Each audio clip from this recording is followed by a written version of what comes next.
ইরানে নতুন করে মার্কিন ও ইসরায়েলি হামলা শুরু, সাবেক প্রেসিডেন্ট সহ নিহত শতাধিক। যুক্তরাষ্ট্রের সামরিক অভিযান চালানোর সময় মার্কিন ৩ সৈন্যের প্রাণহানি, আহত কয়েকজন। খামেনিকে হত্যা আন্তর্জাতিক আইনের লঙ্ঘন, বলছে পাকিস্তানের প্রধানমন্ত্রী। যুক্তরাষ্ট্রের গির্জায় আইসি বিরোধী বিক্ষোভ, ৩০ জনের বিরুদ্ধে অভিযোগ। এবং যুক্তরাষ্ট্রের নন পাবলিক ভবনে ঢুকতে আইসিকে দেখাতে হবে পরোয়ানা। ইরানের রাজধানী তেহরানে নতুন করে আবারও হামলা শুরু করেছে ইসরায়েল। ইসরায়েলের সামরিক বাহিনী সামাজিক যোগাযোগ মাধ্যম এক্সে এক সংক্ষিপ্ত বিবৃতিতে বলেছে, বিমান বাহিনী এখন তেহরানের কেন্দ্রে নতুন দফায় হামলা শুরু করেছে। আল জাজিরার খবরে বলা হয়েছে, এখন তেহরানের প্রাণকেন্দ্রে নতুন দফায় হামলা শুরু করেছে বিমান বাহিনী। ওই হামলায় ইরানের সাবেক প্রেসিডেন্ট মাহমুদ আহমাদিনেজাদ নিহত হয়েছেন বলে দাবি করেছে ইরানের ILN সংবাদ মাধ্যম।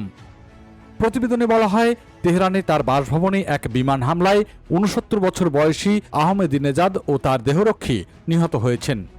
তবে এ বিষয়ে নিশ্চিত কোনো এখনও তথ্য পাওয়া যায়নি। এ নিয়ে ইরানের প্রেসিডেন্ট মাহমুদ পেজেশকিয়ান হুঁশিয়ারি দিয়ে বলেছেন, ইসরায়েল ও যুক্তরাষ্ট্রের স্বার্থ সংশ্লিষ্ট স্থাপনায় ইরানের কঠোর হামলা চলবে।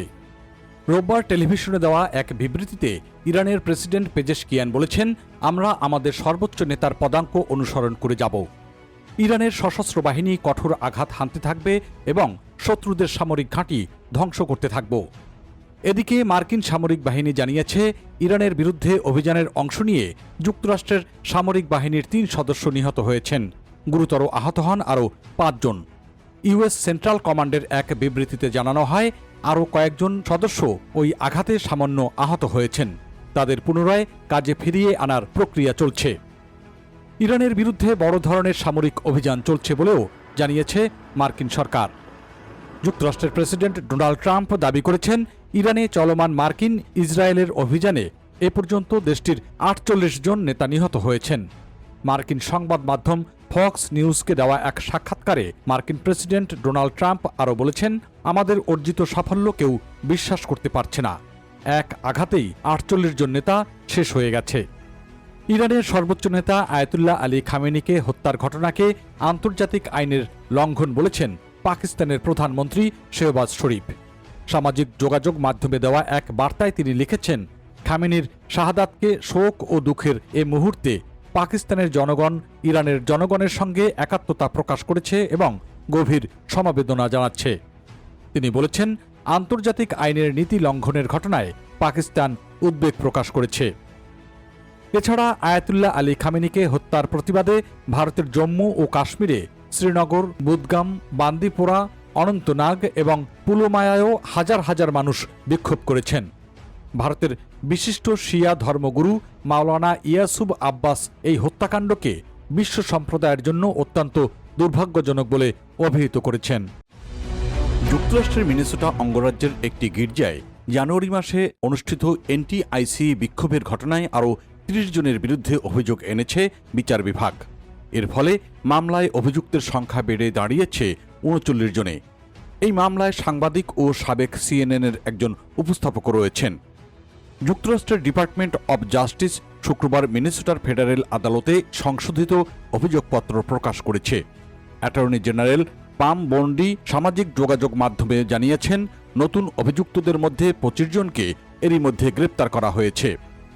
ঘটনাটি ঘটেছে সেন্ট পলের সিটিস চার্চে, যেখানে অভিবাসন ও কাস্টমস এনফোর্সমেন্ট সংস্থা US immigration and customs enforcement ICর বিরুদ্ধে বিক্ষোভ হয়েছিল। অভিযোগপত্রে বলা হয়েছে, অভিযুক্তরা ২টি নাগরিক অধিকার আইন লঙ্ঘন করেছেন।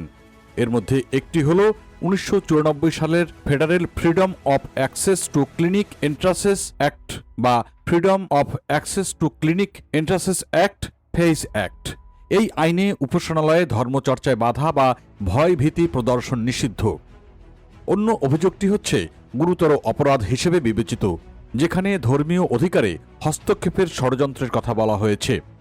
মামলার প্রথম দফায় অভিযুক্ত ৯ জন, যাদের মধ্যে রয়েছেন সাংবাদিক ডন লিমন, যদিও সবাই নিজেদেরকে নির্দোষ দাবি করেছেন। নতুন অভিযোগপত্রে অতিরিক্ত কোনো ফৌজদারি ধারা যুক্ত করা হয়নি। সিটিজো চার্চের পক্ষে আইনজীবী ডগ ওয়ার্ডলো বলেছেন, এই অভিযোগ স্পষ্ট বার্তা দেয় যে উপাসনালয়গুলো রাজনৈতিক বিশৃঙ্খলার জায়গা নয়। তবে সাবেক বিচার বিভাগীয় আইনজীবীদের অনেকে মনে করছেন মামলাটি দুর্বল এবং শেষ পর্যন্ত এটি আদালতে খারিজ হয়ে যেতে পারে। তাদের যুক্তি, সংবিধানের প্রথম সংশোধনী ব্যক্তি পর্যায়ে ধর্মীয় স্বাধীনতায় হস্তক্ষেপকে অপরাধ হিসেবে সংজ্ঞায়িত করা হবে না। এটি মূলত সরকারের হস্তক্ষেপ থেকে সুরক্ষা দেয়। অতীতে ফেইস অ্যাক্ট প্রধানত প্রজনন স্বাস্থ্য কেন্দ্রে প্রবেশে বাধা দেওয়ার ঘটনায় ব্যবহার করা হয়েছে, গির্জার ক্ষেত্রে নয়। এর আগে গ্রেপ্তারি পরোয়ানা জারি করতে গেলে একজন ম্যাজিস্ট্রেট সম্ভাব্য কারণের অভাব দেখিয়ে কয়েকটি আবেদন খারিজ করে দিয়েছেন। অভিযুক্ত ব্যক্তিরা এখন গ্র্যান্ড জুরির কার্যবিবরণী প্রকাশের আবেদন জানিয়েছেন, যা সাধারণত গোপন রাখা হয়।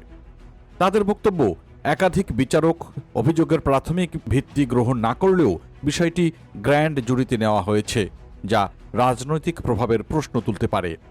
তবে বিচার বিভাগ মামলাটি এখনও এগিয়ে নেওয়ার পক্ষে অবস্থান নিয়েছে। এই মামলা যুক্তরাষ্ট্রে মত প্রকাশের স্বাধীনতা, ধর্মীয় অধিকার এবং বিক্ষোভের সীমা, এই তিনটি বিষয়কে ঘিরে নতুন করে আইনি বিতর্কের জন্ম দিয়েছে। যুক্তরাষ্ট্রের ক্যালিফোর্নিয়া অঙ্গরাজ্যের সান ডিয়েগো কাউন্টি আনুষ্ঠানিকভাবে এমন একটি নীতিমালা চালু করেছে, যার ফলে ফেডারেল অভিবাসন কর্মকর্তারা আদালতের পরোয়ানা ছাড়া কাউন্টির নন পাবলিক স্থাপনায় প্রবেশ করতে পারবেন না। নতুন এই বিধানটির নাম দেওয়া হয়েছে civil liberties enforcement and accountabilities rules বা ক্লিয়ার। কাউন্টি কর্তৃপক্ষ জানিয়েছে, এই নীতির উদ্দেশ্য হল কাউন্টির সম্পদ ও অবকাঠামোকে অভিবাসন অভিযান পরিচালনার কাজে ব্যবহার না করা এবং সংবিধান সম্মত অধিকার নিশ্চিত করা। এর আওতায় স্বাস্থ্যকেন্দ্র, শিশু কল্যাণ দপ্তর, লাইব্রেরি ও অন্যান্য সেবা প্রতিষ্ঠানের নন পাবলিক অংশে প্রবেশের আগে বিচারিক পরোয়ানা দেখাতে হবে। কাউন্টি বোর্ডের চেয়ার টেরা লওসন রিমার বলেছেন, এটি আইনের শাসনের প্রশ্ন। কাউন্টির ভবনগুলো জনগণের সেবা দেওয়ার জন্য, ফেডারেল অভিযানে সহায়তার জন্য নয়। Civil liberties enforcement and accountabilities rules বা ক্লিয়ারের অনুযায়ী ফেডারেল এজেন্টদের নন পাবলিক এলাকায় ঢুকতে হলে আদালতের পরোয়ানা দেখাতে হবে।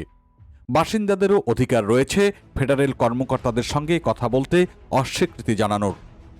নতুন নিয়ম অনুযায়ী কাউন্টি পরিচালিত সব ভবনে, অফিস, রক্ষণাবেক্ষণ কেন্দ্র, এমনকি ঠিকাদার বা ইজারাপ্রাপ্ত প্রতিষ্ঠানে এই নীতিমালা দৃশ্যমানভাবে টাঙানো হবে। ইংরেজি ও স্প্যানিশ ভাষার পাশাপাশি আরও 7টি ভাষার অনুবাদ করা হবে, যাতে বিভিন্ন সম্প্রদায়ের মানুষ সহজে সেগুলো বুঝতে পারেন। গত মাসে কাউন্টি বোর্ডে 3-1 ভোটে এই অধ্যাদেশ অনুমোদন করা হয়। সংশ্লিষ্ট কর্মীদের জন্য প্রশিক্ষণের কার্যক্রমও শুরু হয়েছে, যাতে তারা বিচারিক পরোয়ানা যাচাই ও রিপোর্টিং প্রক্রিয়া সম্পর্কে স্পষ্ট ধারণা পেতে পারেন। এই নীতিমালা অনুযায়ী ফেডারেল সংস্থা যেমন US immigration and customs enforcement IC এর কর্মকর্তা নন পাবলিক এলাকায় প্রবেশের আগে আদালতের পরোয়ানা উপস্থাপন করবেন। কাউন্টি কর্মীরা বৈধ পরোয়ানা পর্যালোচনা করে তাৎক্ষণিকভাবে ঊর্ধ্বতন কর্মকর্তাকে অবহিত করবেন। যুক্তরাষ্ট্রে অভিবাসন নীতি নিয়ে চলমান বিতর্কের মধ্যে সান ডিয়েগো কাউন্টির এই সিদ্ধান্ত স্থানীয় পর্যায়ে নাগরিক অধিকার রক্ষার উদ্যোগ হিসেবে দেখা হচ্ছে। সমর্থকদের মতে এটি সংবিধান সম্মত সুরক্ষা জোরদার করবে এবং সমালোচকদের মতে ফেডারেল আইন প্রয়োগে জটিলতা তৈরি হতে পারে।